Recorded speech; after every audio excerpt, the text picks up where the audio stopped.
Hi శనార్థ్ అందరికి అందరు ఎట్లున్నారు ఇలా మంచిగా ఉన్నారా? ఇక నేనైతే పొద్దుగాలనే షాపింగ్ కోసం అని వచ్చిన. ఇక ఇది మా పెద్దపల్లిలోని మోడ్రన్ కంగనాలు.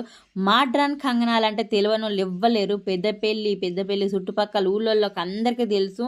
ఇక్కడ దొరకని వస్తువు ఉండదు. కరీంనగర్ హైదరాబాద్లో దొరికే వస్తువులు కూడా ఇక్కడ దొరుకుతాయి. అట్లా అని రేట్లు ఎక్కువ కాదు రో, మంచి క్వాలిటీ వస్తువులు చాలా తక్కువ ప్రైస్కి దొరుకుతాయి. మనం ఎక్కువ తక్కువ సామాన్ కొనుక్కున్నాం అనుకోరి, అయ్యో ఎంత అవుతుందో బిల్ అని భయపడాల్సిన అవసరం లేదు. అన్న డిస్కౌంట్ కూడా ఇస్తాడు. ఇక ముచ్చటేందంటే నేను ఎప్పుడు షూటింగ్లలో కమ్మలు కానీ గాజులు కానీ పెట్టుకుంటే చాలా మంచిగా ఉన్నాయి, ఇవన్నీ ఎడ తీసుకున్నారు, కరీంనగర్ హైదరాబాద్ అని అడుగుతారు. నేను హైదరాబాద్లో కరీంనగర్ అసలుకే షాపింగ్ చేయను, మా పెద్దపల్లిలోనే మోడ్రన్ కంగనాలన్న షాపింగ్ చేస్తాను నేను. ఇప్పటి నుంచి కాదురా, ఎప్పటి నుంచో చేస్తానా నేను. ఎందుకంటే ఇక్కడ మంచి ప్రైస్కి దొరుకుతాయి, మళ్ళీ మంచి క్వాలిటీ వస్తువులు దొరుకుతాయి కాబట్టి.